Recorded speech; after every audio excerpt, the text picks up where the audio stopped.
Olá amigos, bem-vindos ao canal Tube Técnica. Hoje na bancada temos um amplificador Harman Kardon modelo A230.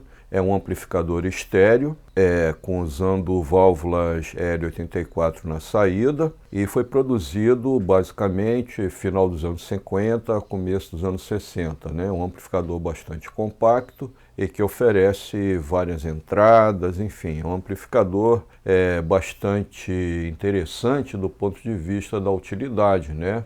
Para o período que foi lançado, que foi o começo da era do som estereofônico, né? Esse amplificador já esteve aqui antes para uma série de trabalhos, né? Porque ele veio com uns serviços que foram não muito bem feitos em relação aos capacitores eletrolíticos, né?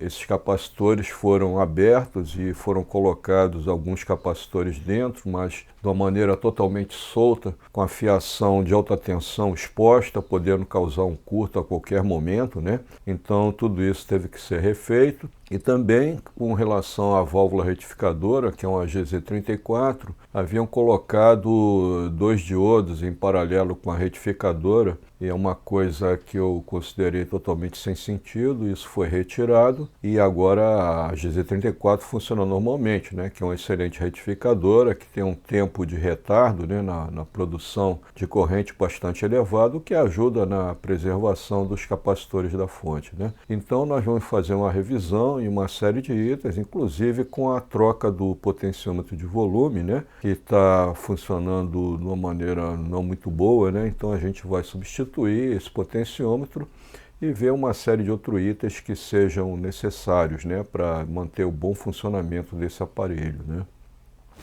Aqui nós podemos ver um esquema na parte do circuito onde tem inserido o potenciômetro de volume, né. Esse aqui seria o potenciômetro de volume. Ele tem um valor de 1 mega logarítmico, né, áudio, né? E ele tem duas derivações. Ele tem uma derivação a 300K e uma derivação a 600K.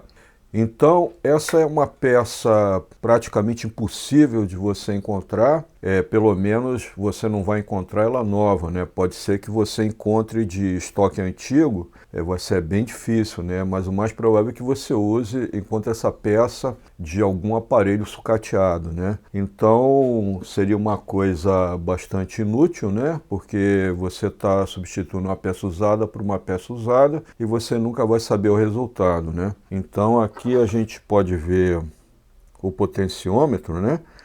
Aqui nós temos a seção normal e aqui embaixo nós temos as duas derivações, que, como a gente afirmou, é uma coisa bastante rara de você encontrar nesses valores, né? Então, existe uma outra complicação que todo mundo que já mexeu com esse tipo de aparelho ou com outro tipo de aparelho também conhece, que é a questão do eixo, né? A gente pode ver que esse eixo aqui, ele tem um encaixe para um knob, né? Para um botão que tem vamos dizer, o encaixe estriado, né? E tem um determinado comprimento. Então essa é mais uma complicação na hora de você procurar substituir, né, um potenciômetro desse tipo. Nós temos aqui as duas derivações, né, desse potenciômetro. Normalmente essas derivações são para o controle de loudness, né? Que isso foi introduzido a partir de uma certa época, né, na indústria do áudio. É uma coisa que é usada até hoje, né, em equipamentos, né.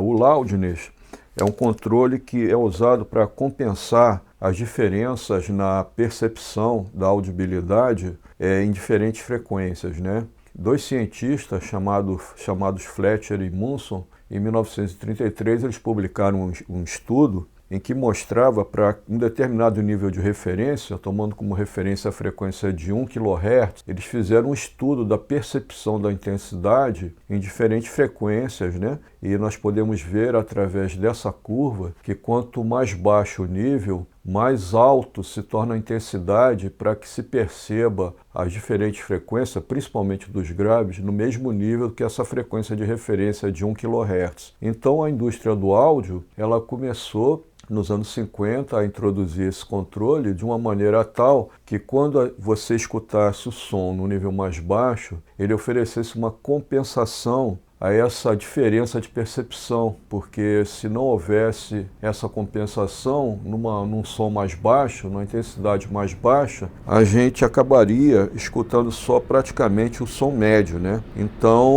o controle de loudness ele favoreceu essa correção, né? E isso se tornou um padrão mesmo, né? Alguns equipamentos até, como por exemplo o pré-amplificador Marantz modelo 1, áudio consolete, ele tinha um controle de loudness por potenciômetro. A ideia aqui seria, através da ação do potenciômetro, você produzir diversas curvas de correção, conforme a intensidade, né? Para um nível mais baixo, seria um reforço mais forte, e para um nível um pouco mais alto, aí a curva ela diminuiria a intensidade do reforço, né? Então, no caso desse circuito, nós tivemos que fazer uma escolha em relação ao potenciômetro substituto, que a gente vai mostrar logo a seguir, né?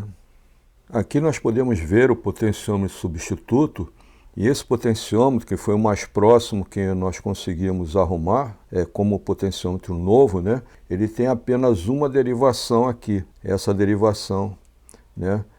Então, nós escolhemos usar essa derivação. Vocês viram que no esquema anterior haviam duas derivações, uma estava ligada a um resistor de 68K, que ia para a terra, né? E a outra está ligada ao controle de loudness, né? Nós escolhemos usar essa derivação para o controle de loudness. A derivação desse potenciômetro também tem um valor diferente. O valor original do potenciômetro era 300K e 600K, as duas derivações. Esse potenciômetro aqui tem uma derivação unicamente de 130K.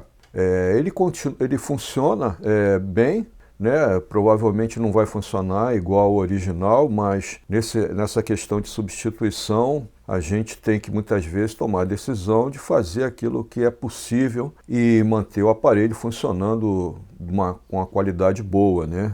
E nem sempre nós vamos conseguir a peça original, que ela simplesmente não existe mais, né? Vamos dar uma olhada na parte de baixo para mostrar como ficou o arranjo do potenciômetro, né? Aqui nós podemos ver o potenciômetro instalado, né? A parte principal do potenciômetro, que fica voltado para baixo no aparelho. Aqui estão os contatos para cada canal, né? E uma coisa importante também é a questão da física, né, do potenciômetro, né? Nós mostramos anteriormente a questão do eixo estriado, né? E também existe a necessidade desse eixo ter o comprimento adequado para esse aparelho, né? A gente pode olhar aqui na parte da frente, comparando com os outros controles, né? Nós observamos que ele tem aproximadamente o mesmo comprimento, né? Tem o mesmo comprimento que esse potenciômetro do lado, que é um potenciômetro de balanço, né? Então, essa é uma consideração importante também, quando a gente faz a substituição, né? Porque fisicamente pode haver diferenças, né? No caso, esse controle, ele foi montado meio que sob encomenda, ele foi comprado no eBay por um preço bastante alto, né? Ele foi montado provavelmente a partir de componentes da fábrica Alpha de Taiwan, né? Então, hoje em dia, essas fábricas trabalham com medidas métricas, né? Então, por exemplo, o eixo do potenciômetro, ele tem 6 milímetros, né? Nesse caso, né? Enquanto que o original, ele tem um quarto de polegada, quer dizer, 6,35 milímetros, né? Então é uma outra consideração que a gente tem que ter quando faz esse tipo de substituição, por essa questão das dimensões físicas, né? Nesse caso, felizmente, deu tudo certo e ficou compatível, né, com o que havia antes e compatível com os knobs, né, com os botões, né, que vão ser utilizados, né? Nem sempre é o caso, então a gente tem que sempre procurar a melhor solução possível para um componente que a gente não encontra mais e que provavelmente não vai encontrar mais sem uso, né? Só vamos encontrar usado e em condições muitas vezes que não são muito boas, né? Então foi essa a substituição, deu certo e a gente vai prosseguir para finalizar esse trabalho, né? Bem, meus amigos, esse foi o nosso serviço com esse amplificador Harman Kardon modelo A230, que nos permitiu a discussão um pouco sobre essa questão da substituição de peças que a gente não consegue encontrar, né? Nesse caso foi o potenciômetro de volume, né? E a gente aproveitou para fazer essa pequena exposição sobre o controle de loudness, né? Que muita gente conhece, mas muita gente também não conhece a origem e o funcionamento dessa característica que a gente encontra na maioria dos equipamentos hoje em dia, né? Então, mais uma vez, a gente vai terminar com a nossa demonstração sonora. Agradecemos a visita de todos e até breve.